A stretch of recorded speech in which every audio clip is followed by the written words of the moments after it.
Hello, and thank you for joining me for today's Criterion Learning Series presentation. I'm Steve Tompkins with Criterion. Today, I will be showing you an overview of the learning management within Criterion HCM. So let's go ahead and get started.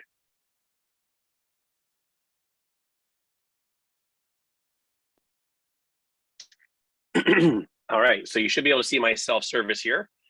I'm going to actually start over in this setup of this because that's where a lot of these things are going to be happening, and then we'll go back to self-service to kind of show you what it looks like from the employee and the instructor perspective. So here you can see where the settings are. What I've done is I've just gone over to the admin side of the software and I've hit the settings, and we have a section right here called Learning Management. And this is where we're going to cover these various topics here, and we'll go into these in a little bit of detail. If you do have any questions or anything, please feel free to post them in the Q&A or use the chat feature, and we are monitoring that to answer those questions for you. So let's go ahead and talk about these things. I'm just going to start at the top of the list here, which is certifications. So certifications are things you might want to record on employee records. For an example, perhaps they're certified in a certain task. They might have a license for something or some type of paper certification. You can see some examples I have here, like CPR, maybe first aid, maybe driving equipment or using equipment or using technology, something like that might be certification. So let's go ahead and look at an example of one of these things. When we're talking about it, of course, you can have as many certifications as you want in the system. You'll see how these are set up. When I go ahead and add a new one, all these will be blank, but let's go ahead and talk about them. So first is going to be the name of the certification. It could be whatever you're calling it. Maybe it is, driving a forklift or something like that. So you can just put forklift driving. You could have certain levels of certification and so forth. The name here does not matter. You can type in whatever you want into that name there. The description, if you'd like to get a little bit more verbose about what it is that the certification is, you can definitely do that. These are required fields here on the right side, or sorry, the left side. And who's issued by. Now, when I'm adding these to the employees or the employees are adding them in self-service, they can change some of these things. For an example, they might want to change who it's issued by. Maybe it's normally issued by the DMV or some agency locally, but that person, they got it in a different state or a different area, or it was issued by somebody else. That's something they could change. Over here on the right-hand side, you'll see some fields that are not required, but we'll talk about them. So minimum courses required. So if you are going to have the employees take courses through the software here, perhaps you're going to say they need to take a certain number of courses in order to earn this certificate. If they got it outside the system and they didn't do training through here, that it doesn't really matter. But this allows you to kind of link that certification to courses that they're taking within the system. How long is this certification valid? In my situation, I have 2 years. So what that will do is when you add the certification to the employee record, and let's say you make it effective today, it'll set the expiration date of 2 years from today, or whatever you make that effective date, it'll set the expiration date automatically. Otherwise, you'd have to manually put that in when you add the training certification to the employee. Looking at that expiration date, we do have a couple of notifications that you could use. Here you'll see expiration notification. You can put in a number and choose the time frame here. So in my situation, 4 weeks before it expires, we'll send out a notification, and the notification layouts are going to be over here. You'll see notification layouts here. So you can customize the message and see what it looks like over there. Same thing with overdue notifications. So if they don't get it renewed and now it's expired, perhaps you want to notify the employee or their supervisor that it was expired. Here, kind of going back to that minimum courses required, I could link this over to a course. So I could choose a course and add that in here. And if I had a certain number of minimum, they'd have to do these on there. All right. I'll go ahead and save this change right here. So you can set up as many different ones as you like in here. This is something that could be imported too. So all these things we can import into the system here. They're available under the data import. So if you want to add your certifications to an import, maybe you have several of them and adding them manually would be very time consuming. You could certainly do that through an import. And we could talk about that if we have time. I'll try to get to that at the end. All right, next up, I'm going to actually skip classes for right now because to set up a class, you actually need to have a course configured. So we're going to go to courses first. And so you can see I have some configured here. most importantly, there's basically two types of courses, one being on demand and the other being classroom. And on demand is something that the employee can do through self-service at any time. So they could start it, stop it whenever they would like, and then they finish it all online. A classroom is kind of like this training right now, where you're going to take it at a certain date and time. It's going to be at a meeting. Maybe it's going to be online like this. Maybe it's going to be an actual physical, event. People are going to go to a conference room or something. That's the idea behind a classroom. When I look at one of these here, this is a classroom type. You can see, again, we have certain fields that are required. You'll see those over here on the left and right, the little red stars. So the first one being the code. It does not need to be the same as the name, but in my situation, I did make it the same name there. That's okay. So you see Statistics 101 there. And so the code and the name are the same, but like I mentioned, maybe I want to make this code just be, S101, and I make it a name, Statistics 101. That's okay. You can have them however you like there. As I mentioned, the type, either classroom or on demand. Those are your two choices there.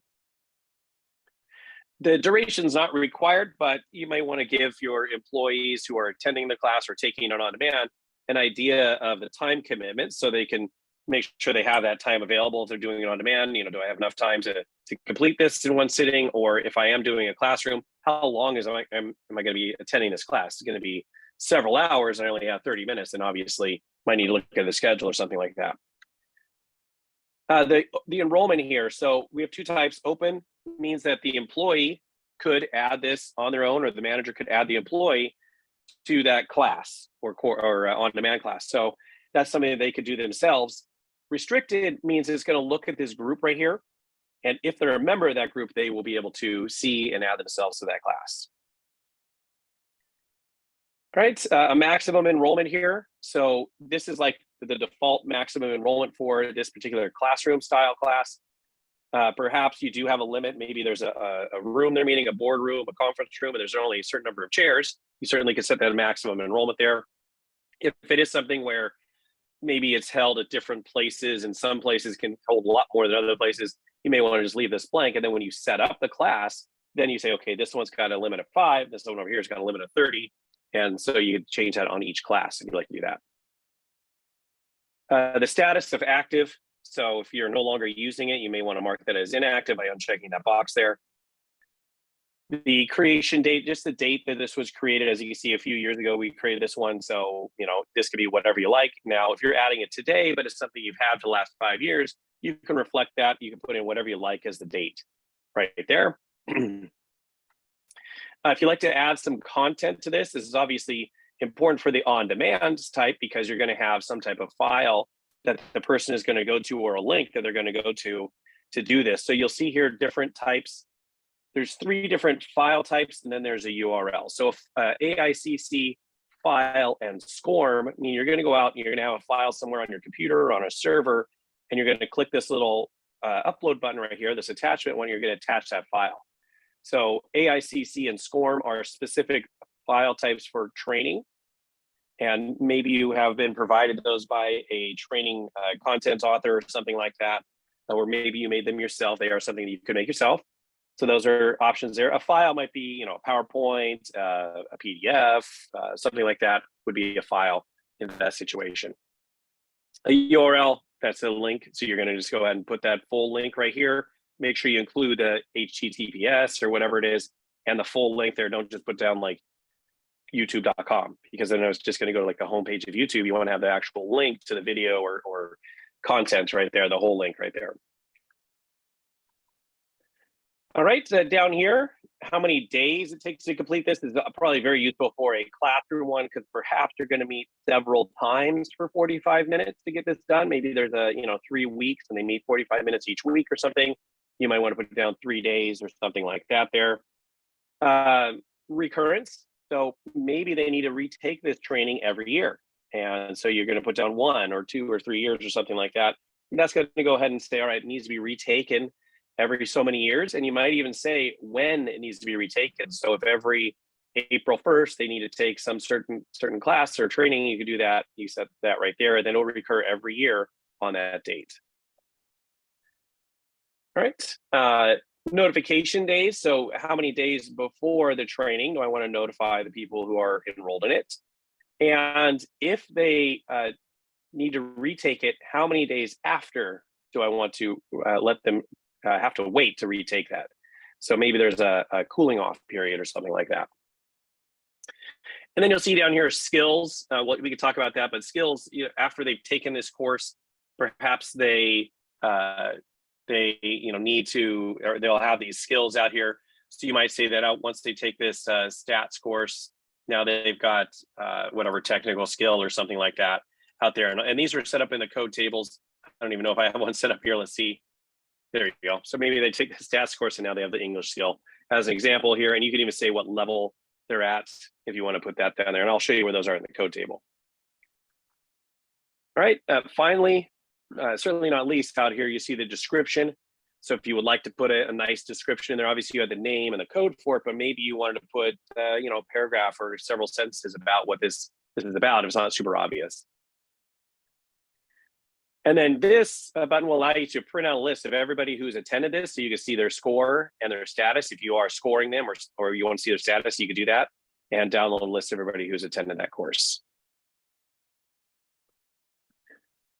All right, now from this list here, just one last thing. If you do have courses that are no longer active, you could hit this little toggle here to show those. You'll see I can search right here, and this is by employer. So if you have multiple employers, you'll want to go to that other employer maybe to see those courses out there. All right, now one more step before we do classes, and that's instructors. So let's talk about that right here. So instructors are the people who are going to be teaching those classroom style classes. So for an example, I've got myself here, an external one, and I put this right here. So external will be somebody who's not an employee within your data. You might have a third party coming in to teach it or something like that. So you can put their name, the company they're with, their email address right here, maybe their phone number. This will give them a link to log into the system to see the instructor list and see the attendees for the class, and you can set a password for them. So if you want to do that, now if it's an employee, it's very simple. You just choose internal, and then you go and select the employee from the list of employees. All right, so very simple to do that. The instructors now that I have that configured, now I can set up a class. So a class is very simple. What I do is I choose the course, and it fills in the name. I can change the name of the class if I want to. Sometimes you may be offering several versions of the same class, maybe in different locations. So you might want to say, okay, this is the Statistics 101 at headquarters, and maybe you've got another one at the Washington, D.C. branch or something like that. And so you may want to differentiate those in some way in the class name there. The date and time here, you'll see those. When registration opens, so when can people start registering for the class? There's the URL to get directly to that class. So you might send that to people, the attendees, so they can actually download documentation about it or stuff like that. Who the instructor is, you can see why that I had to do that first, because it is a required field. You'll see the max enrollment here is already filled in. I could change this, but it did change it. It put in 5 there. And if I want to put in a location, I could do that. So if I was going to say, boardroom, something like that, I could do that right there. The cost and a pin, if you want to do that, that gives them access to that course. And then a course review. So a course review is a form that the attendees would fill out afterwards. So you might want to have this here. And then when you're done, you can request them to complete that review. It's a form. All right, any attachments you might want to have on here? Now, these are attachments for the instructor. So this is not going to share anything with the employees or the attendees of this course. This is going to be, maybe you've got like an instructor manual or a slideshow they're going to do or something like that. So you can add one or more things in here. You'll see here readings and scores if you want to do that in here. Right, and then the instructor sheet is going to allow them to see who is in here. And from this side, you could mark people as completed and so forth. From this side, I'm going to show you on the instructor side how you can do that too. All right, let's talk about learning paths. So a learning path is a series of courses that employees may take based off of different things. You'll see here is actually an enhancement we added last release to do not only groups, but add employees in here. So first off, I would add the courses that are going to be in this series. So I need to set those up first. So I'd go over here, put down whatever the courses are. Then I would give it a name. You'll see here an example, engineering courses. And then I can either do it one of two ways. I can attach it to a group. So the group might be a department or jobs or something like that. You might set up your employee groups out there. So you set those up. And then what this does is it will assign the learning paths to the members of that group. So you can have it do it that way, or you might want to assign it directly to the employees. So it's not going to be a group. You can come out here and search for employees. As you can see here, I already have 4 people here, but I could just add somebody very easily, just a little arrow, and it adds them down here to the bottom of the list. If they should not have it, I can remove them from the list by hitting the little trash can. All right, so those 5 people have that, and then when I hit save, it would go ahead and assign it to them if they weren't already assigned. So that's what a learning path is. And you can, of course, have as many learning paths as you would like out there. All right, finally, our skills. Now, before we go into the skills, we do need to set up these categories first, because that's a requirement for the skills. And let me show you where that is. Under code tables, user, I will see skill categories right here and skill levels. So skill category, you could call them whatever you like. You might have ones that are related to certain jobs. Maybe you have like welding skills and computer skills, whatever. Call them whatever you like. Here you'll see how to set that up. Very simple code and description. So you see these ones I have here. Once I have those configured, I may want to put down the skill level. If you're tracking that, you might want to say, oops, why did I not go to skill level? Here we go. So here are the skill levels. You'll see them in examples. These are, I believe we preload these, so you'll be able to see these already. All right, and then once you have those, now you can set up your skills because the category is required here. So you might come out here and say, okay, I now have a technical skill called Statistics 101. I could put, whoops, why did it do that? That's weird. Tried to do copy and paste, but it had those characters. There we go. All right, so name and description there. The description can obviously be much more detailed than just the name, but it could match up. But now that I have that, I can actually go back to like the course and say, oh, okay, now when they take that Statistics 101, now they're going to have that skill under technical called Statistics 101, and they're going to be average, just say satisfactory. All right. Okay, so that's all the setup stuff back here in the back end. Now let's look at how you would maybe do stuff on the employee side. In the admin, I'm going to add stuff to the employee just so you can see how that's done. And then I'll go over to the ESS. So I'll bring up an employee over here. And I'm going to see over here, education and skills. This is where skills, certifications, and courses reside here on the admin. So it doesn't really matter which one I do first here, but if I click on courses as an example, I can add courses to employees, or I can add a learning path. So you remember I was in a learning path and I selected an employee. Here I can go to the employee and select a learning path. So I might want to say, oh, she should have that learning path out there. And I could add that in there to see that. I can also just add a course that she needs to take or has taken. So let's say ethics. I could say that she needs to take it. If I don't do anything out here, it's going to say that she needs to take it. If she's already completed it, I could say, oh, well, she completed it maybe on Friday and she passed it or something like that. So I could just put that down here. And so that way she's actually completed it. If I don't put the status here, she is going to see this in self-service in her active courses. All right, so that's courses and learning paths right there. Certifications. So perhaps you have a certification that you want to add to the employee. I think I saw those because that course had those certifications attached to it. All right, so I can go out here, I could select the certification. Actually, I think all of them are just got issued to her, so I don't see them. Oh, she's in the other company. Let me go to the company, here we go, that has those certifications. So now you'll see in here the certifications that I have out there. Here's that test certification as an example. As I mentioned, I could change the issue date and the description here. If I would like to have a file that I upload, maybe I've got a copy of their license or certification, I can upload that here. Let me just do that. I'm going to drag and drop a file over there. Come on. All right, like that. Put down when it was issued, and I could type in the date here. Now, you remember that was 2 years, so they automatically expired it. and save that here. All right, and then finally skills. So when I add skills here, just like you saw how I added those skills in the course, now I'm adding it directly to the employee. So I can go over here, say he's taking this one, satisfactory, and here I'll show you typing it in, just like that. So very easy to add that stuff over here manually. Now, of course, there is an import, but I want to go to the ESS side. I'll come back to the import, but there is an import in here under learning management. This is the setup and this is the employee data. So there's two of them. This is not just courses. This has certifications and skills as well. So that's where those are done in there. Let me try to get back to those after I do this. So here in self-service, what can the employee see? So what they'll see is they're learning right here, this little book icon. Active would show anything that they are currently enrolled in or they need to complete. So you'll see these are all on-demand ones. So he just needs to complete them. You could actually see a due date on here for these things. These are overdue.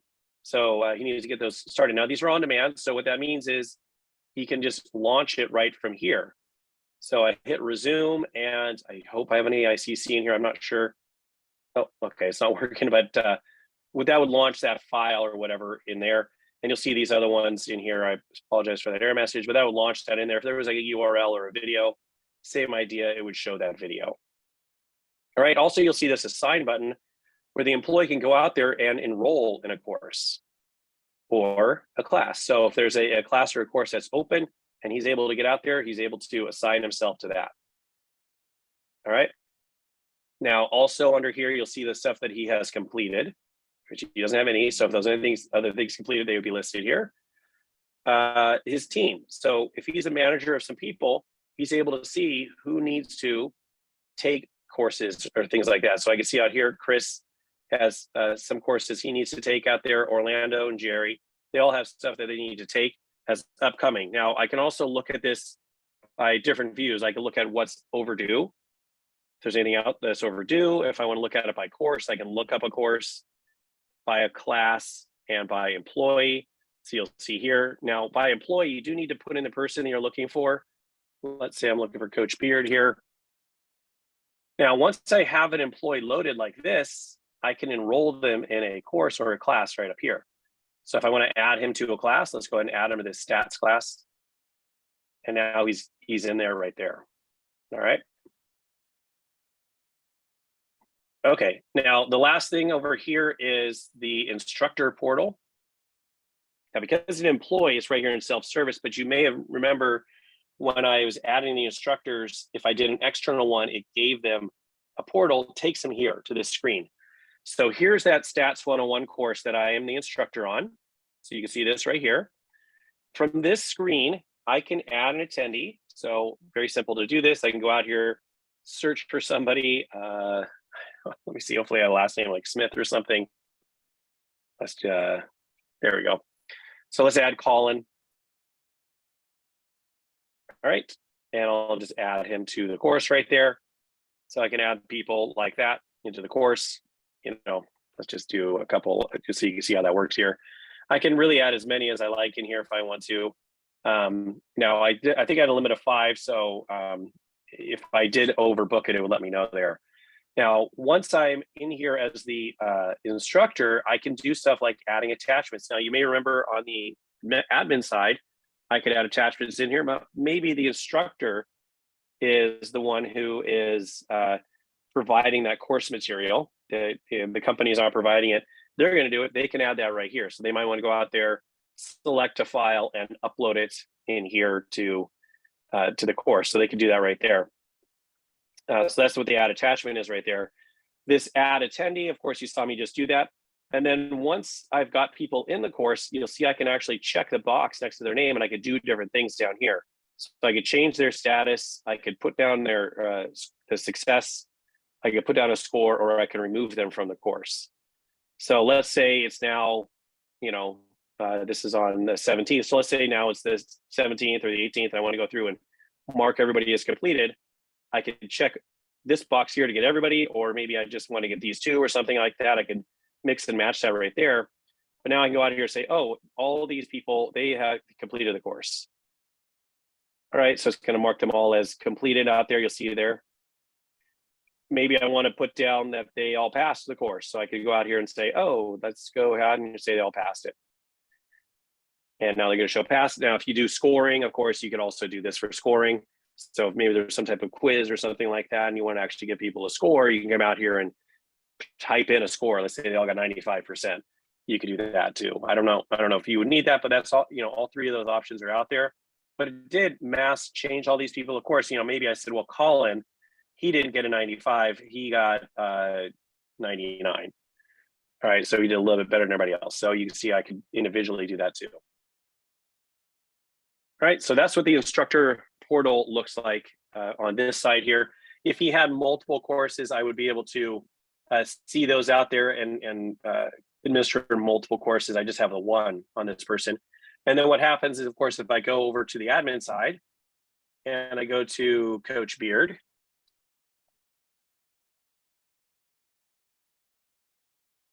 and I go to his courses, it's now going to show that course is completed on that date right there. I think I had a certification, and that test certification is there. So it added that on there. So skills, the technical skill got added there too. So you see how that all worked from there. I think I had a certain number of certifications on there. I don't remember if I attached one, but that's where the certification would lie for that one. So that's how that would work. It's all automatic in there and keep you track of that stuff. Now let's look at real quick the data import. We have a couple of minutes here. So let's talk about this. I'm going to show the thing. So when I choose the course by employer template, I'm going to hit download, and this will download a Excel for me here. Just give me 1 second to switch this around to show to you.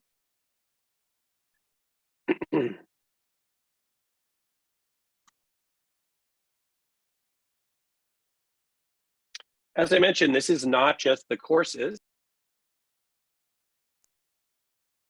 This is everything you can set up. So everything that I did out there in the setup, I could do here. So you'll see courses and all the different options I could do for courses. So especially if you're just starting to do this, or maybe you want to add 10 or 15 courses at once or more, you may well find it easier to do it through a spreadsheet.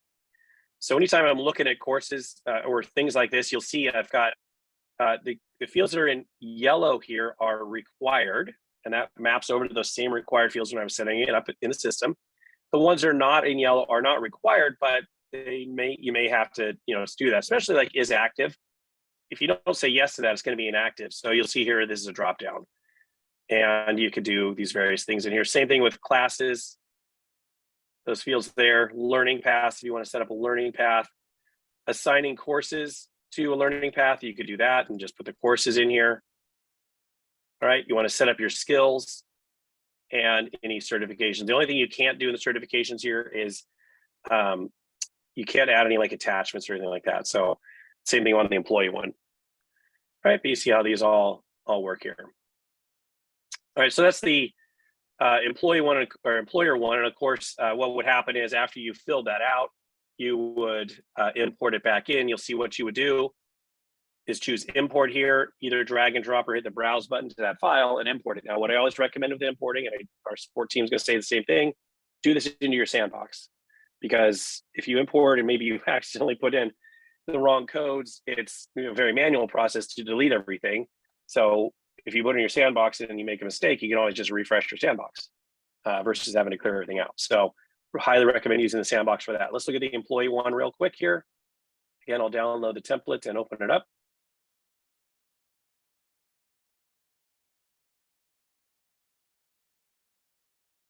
So this is the 6B here. So again, it's got multiple ones here. So I'm going to start off with the employee courses. Again, you could load in like their history. Maybe you've got it in another system or on spreadsheets or an Access database or something. You could load it all in here. This course code's the courses have to exist first. So that first import of the employer data would have to be done first, or manually adding them in. So the courses have to exist, and then you can do that. You'll see certifications. As I mentioned, I can't attach anything here. So if you have images, you'll have to go back and add those. And then skills. All right, so that is going to be the employee one, and again, just like that, I have to choose import and import it into the system. Again, Sandbox is highly recommended for that. So let me go ahead and share my slideshow here real quick. Where did it go?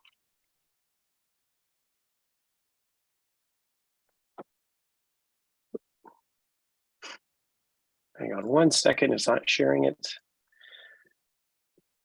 There we go. And where's my...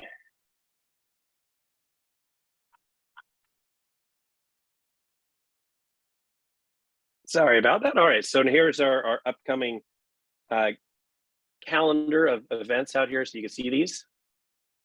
So in a couple of weeks here, we're going to be talking about performance management. So more on the talent engagement side here, we'll talk about performance management, reviews and feedback and so forth in the performance management. We're gonna round out the talent engagement by talking about recruiting and specifically open positions on May 9th. In about a month and a half, we're going to talk about employee engagement. So that's going to be things like the feed and self-service and the event calendar and stuff like that, where you're going to have things for your employees. And then we're going to go back over to payroll. We're going to talk about income. So this is our upcoming schedule of events out here. I want to remind everybody that you could call support. You'll see the number there at the bottom and our email address. We will be having a release webinar probably before that performance review. A performance management overview, I believe, is going to be next week. We'll do our release webinar for our latest version.